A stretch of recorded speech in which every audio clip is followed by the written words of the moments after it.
नमस्कार मो विश्व पीआर परीक्षा आपण मानको एई कार्यक्रम को स्वागत करुछु। आज प्रसंग हब उपासना रो द्वितीय भाग। आमने प्रसंग को जीवा पूर्व आसंतु प्रभुंकर गौरव निमंते प्रभुंकर गोटे गीत सुनिबा।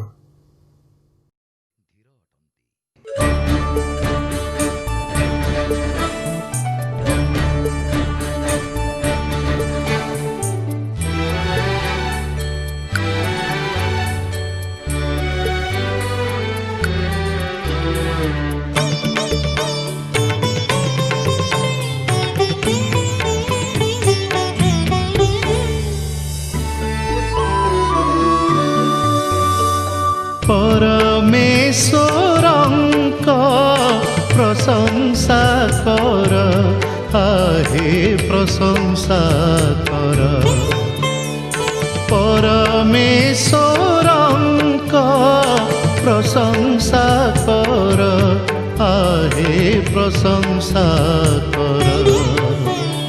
से जे अति महियान तांक प्रेम अनुपम, से जे अति महियान तांक प्रेम अनुपम। स्मरितांक अनुग्रह प्रशंसा कर, सर्वे प्रशंसा कर। परमेश्वरंक प्रशंसा कर, आहे प्रशंसा कर।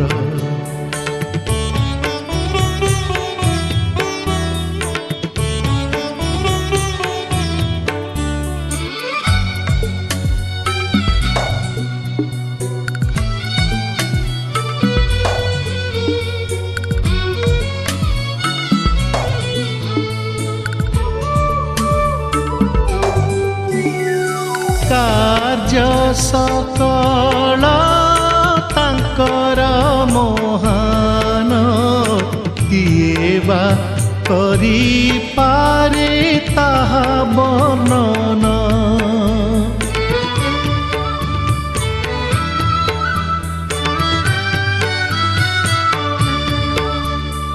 जेते गाउथिले सरे नाही, एबे तांक महिमार नाही कळन। धन्य जिए धर्माचारी अटे तांक आज्ञाकारी। धन्य जिए धर्माचारी अटे तांक आज्ञाकारी।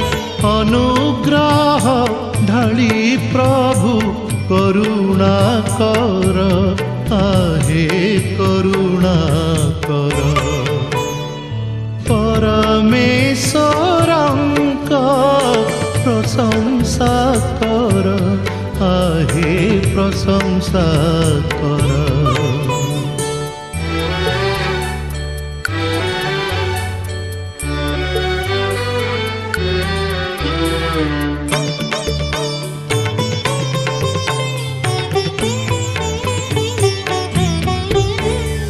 बुझे ना मनीष पवित्र विधान, पासरी जाए से तांक दया दान।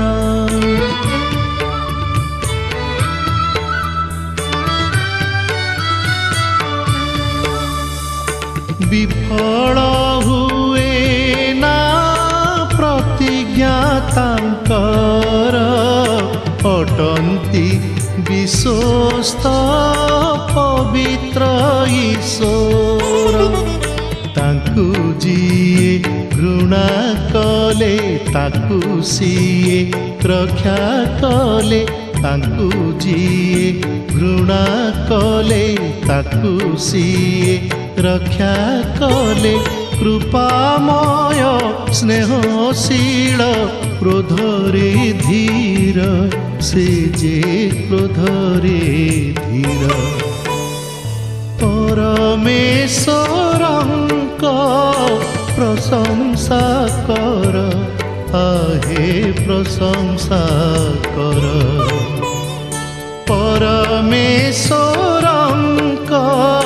प्रशंसा कर आहे प्रशंसा कर से जे अति महियान तांक प्रेम अनुपम से जे अति महियान तांक प्रेम अनुपम स्मरितांक अनुग्रह प्रशंसा कर सर्वे प्रशंसा कर परमेश्वरंक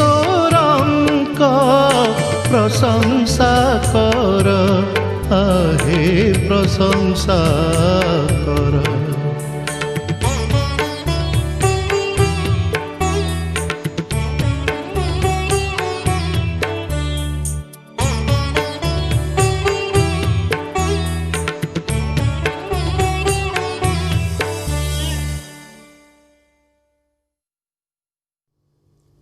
आजिर प्रसंग होची उपासना रो द्वितीय भाग।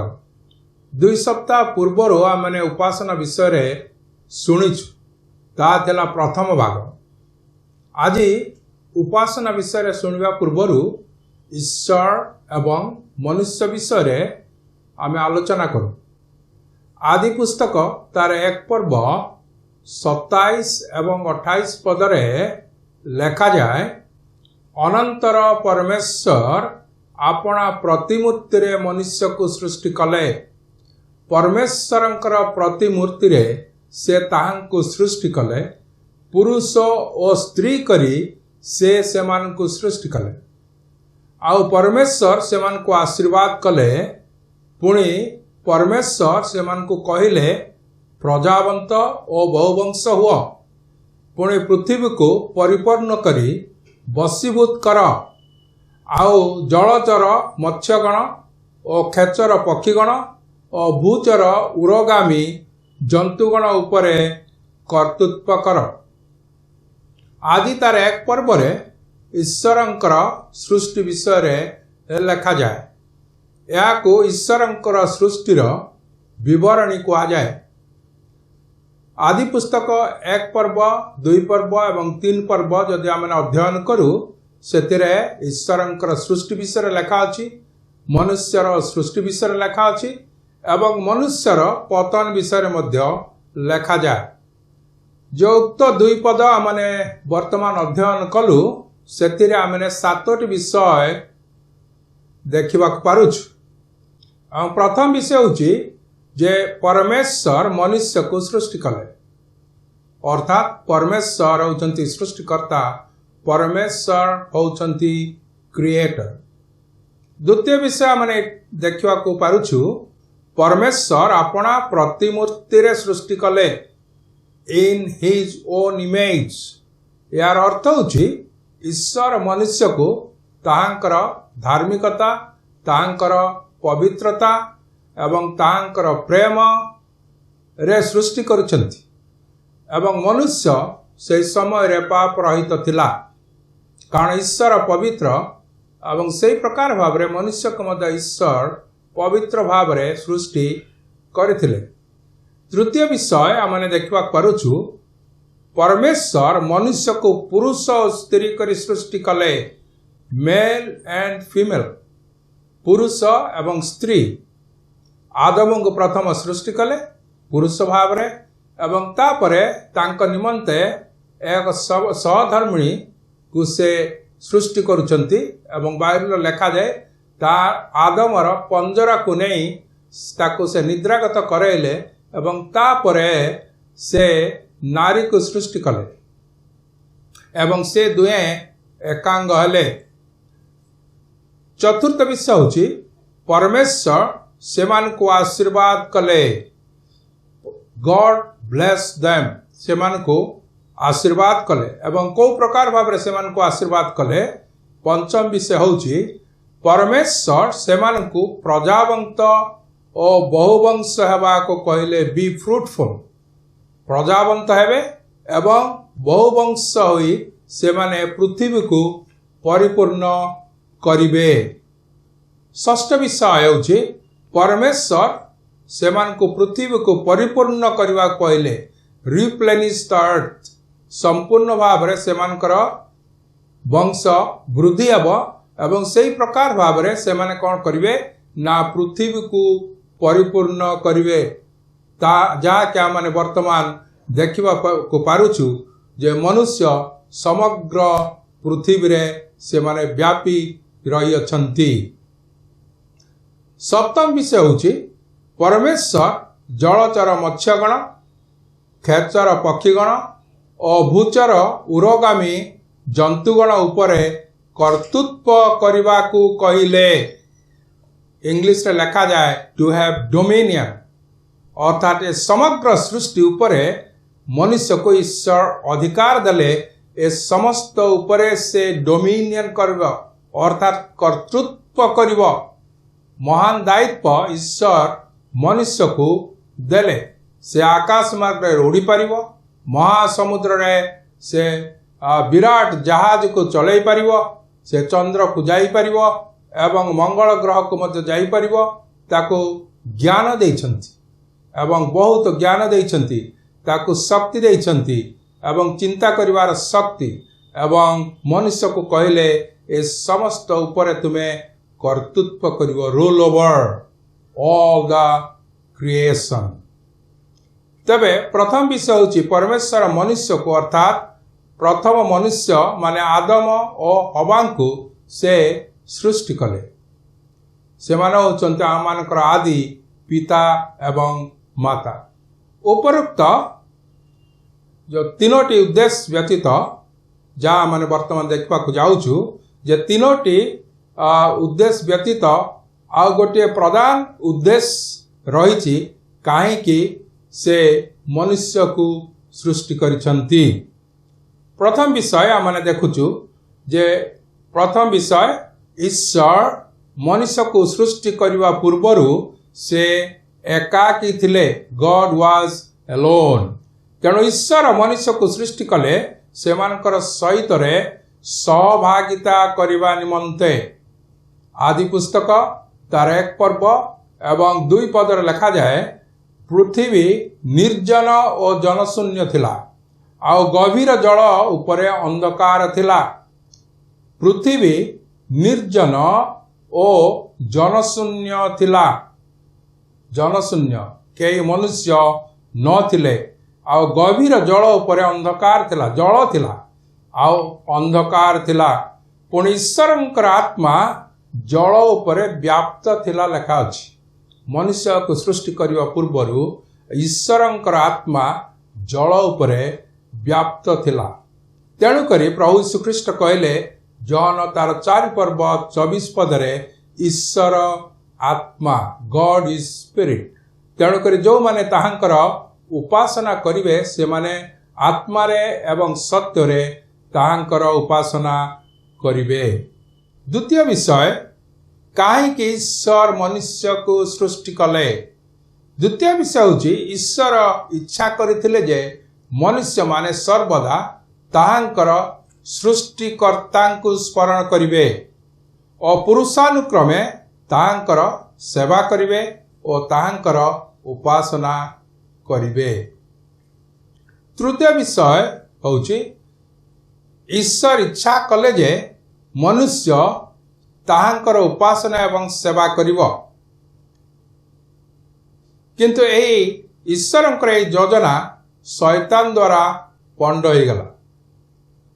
जो दिन आदम एवं हवा शैतान प्रवंचना रे से माने मना फल भक्षण कले, जहा ईश्वर मना करिथिले सेही वृक्षर फल से माने खाइले एवं ईश्वर आज्ञा से माने लंघन कले। फलतः से माने ईश्वर ठारू दूर को चली गले। आदि पुस्तक 3 पर्व 9 पदरु 10 पद पर्यंत अध्ययन कले से लिखा जाए तहिरे सदाप्रभु परमेश्वर आदम को डाकी कहले ତୁମେ କେଉଁଠାରେ? ସେ ଉତ୍ତର ଦେଲେ, ମୁଁ ଉଦ୍ୟାନ ମଧ୍ୟରେ ତୁମର ଅବ ଶୁଣି ଆପଣା ଉଲ୍ଲଂଘତା ସକାଶେ ଭୀତ ହୋଇ ଲୁଚିଲି। ଯେତେବେଳେ ଈଶ୍ୱର ମନୁଷ୍ୟକୁ ସୃଷ୍ଟି କଲେ ଆଉ ସେମାନଙ୍କୁ ଗୋଟିଏ ସୁନ୍ଦର ଉଦ୍ୟାନ ମଧ୍ୟରେ ସେମାନଙ୍କୁ ରଖିଥିଲେ, ଯାହାକୁ ଏଦନ ଉଦ୍ୟାନ କୁହାଯାଏ। ଏବଂ ମଧ୍ୟ ଲେଖାଯାଏ ଯେ ଈଶ୍ୱର ପ୍ରତିଦିନ ସେମାନଙ୍କର ସହିତରେ ଆଳାପ କରୁଥିଲେ, ସେମାନଙ୍କର ସହିତରେ ଗମନାଗମନ କରୁଥିଲେ। କିନ୍ତୁ ଯେତେବେଳେ ସେମାନେ ସେହି ମନା ଫଳ ଖାଇଲେ ଏବଂ ତାପରେ ଆଉ ସେମାନଙ୍କର ସମସ୍ତ ବିଷୟରେ ପରିବର୍ତ୍ତନ ହେଇଯାଉଛି ଆଉ ସେମାନେ ଜାଣିଲେ ଯେ ସେମାନେ ଈଶ୍ୱରଙ୍କର ଆଜ୍ଞା ଲଙ୍ଘନ କରିଛନ୍ତି। ଏବଂ ଯେତେବେଳେ ଈଶ୍ୱର ଆସୁଛନ୍ତି ଆଉ ସେମାନଙ୍କର ନିକଟକୁ ଆଉ ସେମାନେ ଗଛରେ ଯାଇକି ନିଜକୁ ଲୁଚଉଛନ୍ତି ଆଉ ସେମାନେ ସେଇ ପ୍ରକାର ଭାବରେ ଈଶ୍ୱରଙ୍କୁ ସ୍ୱର ଶୁଣିକି ଈଶ୍ୱରଙ୍କର ସ୍ୱର ଶୁଣି ସେମାନେ ଭୀତ ହେଲେ। ଏଥିରେ ଲେଖାଯାଏ, ମୁଁ ଉଦ୍ୟାନ ମଧ୍ୟରେ ତୁମର ଅବ ଶୁଣି ଆପଣା ଉଲ୍ଲଂଘତା ସକାଶେ ଭୀତ ହେଲି। ଏଥିପୂର୍ବରୁ ସେମାନେ ଉଲ୍ଲଂଘ ଥିଲେ କିନ୍ତୁ ସେମାନେ ଜାଣିନଥିଲେ ସେମାନେ ଉଲ୍ଲଂଘ ଥିଲେ।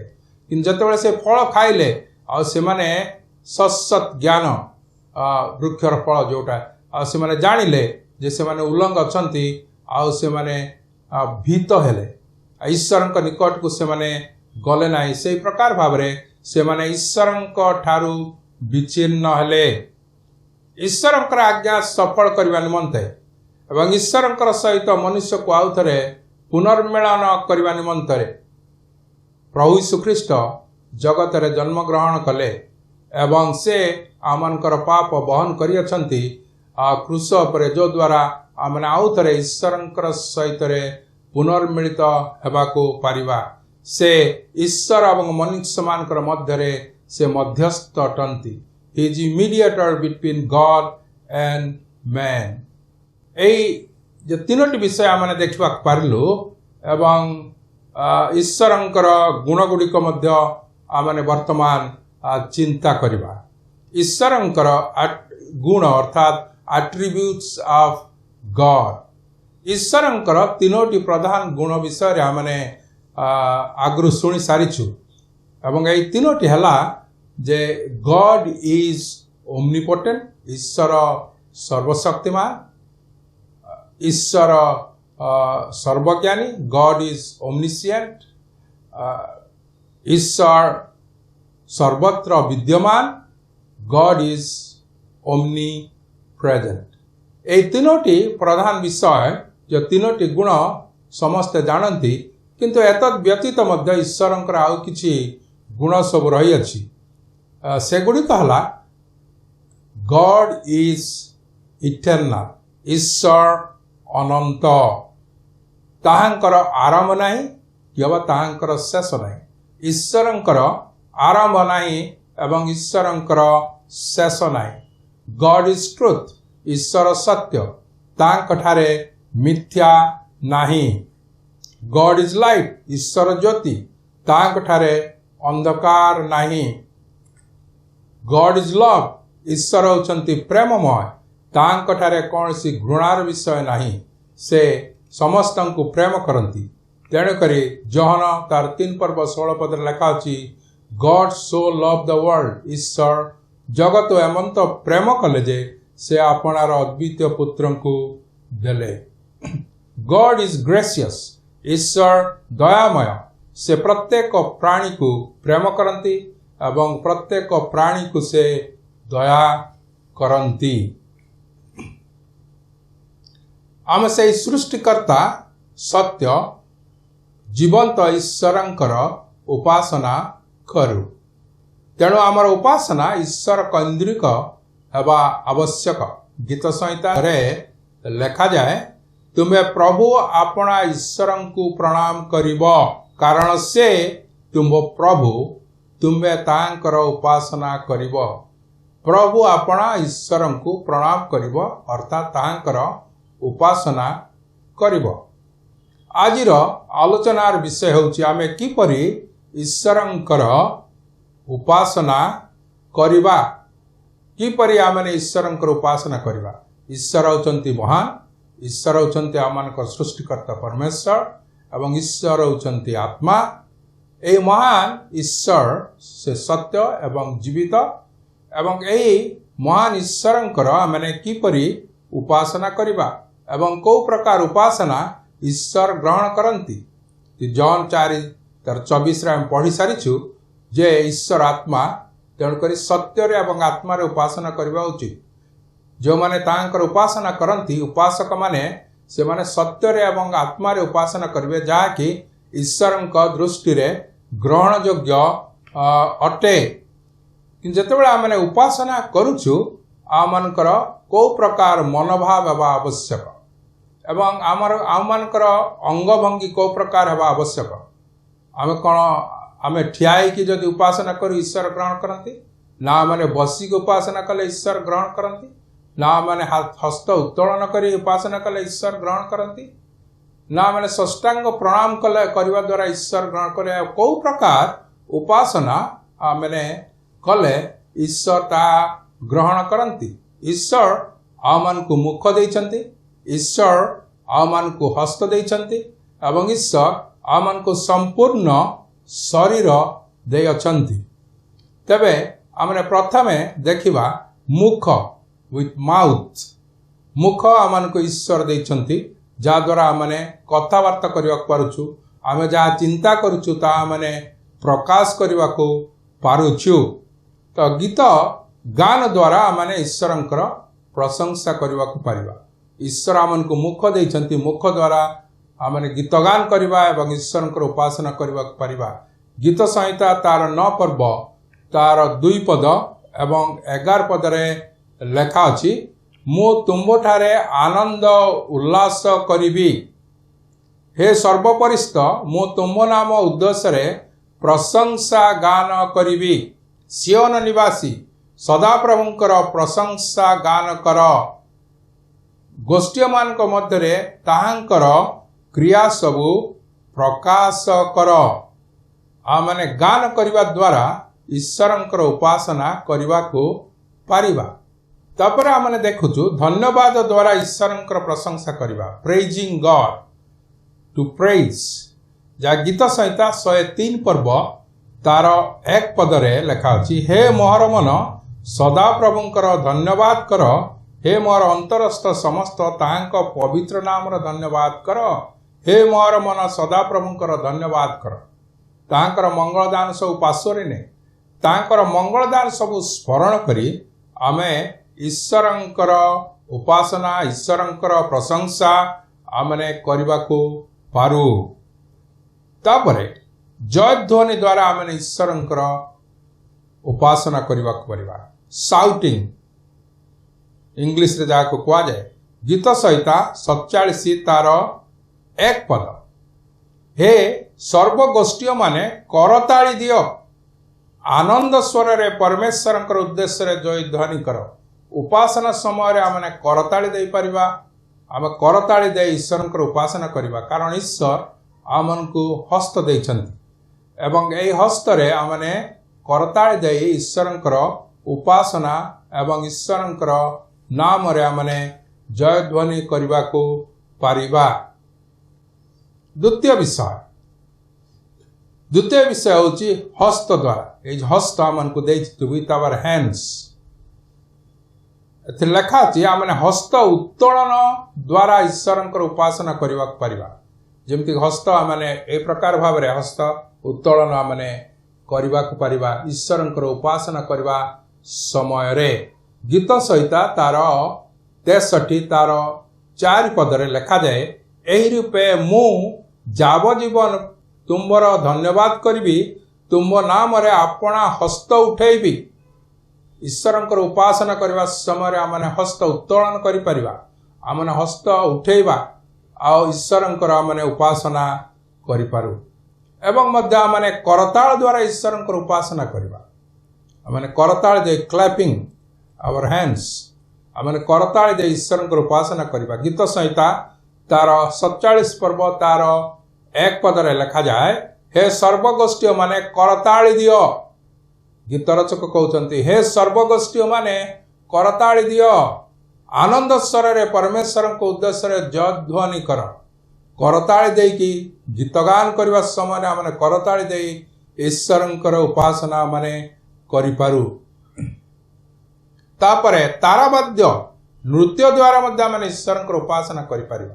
म्यूजिकल इंस्ट्रूमेंट आमने व्यवहार करिपारिबा ईश्वरंकर उपासना करबा समय रे से सब ईश्वरंकर उपासना रे से सब आमने व्यवहार करबा को पारिबा। तेणु करी गीत संहिता तार 150 पर्व 3 एवं 4 पदरे लेखा अछि।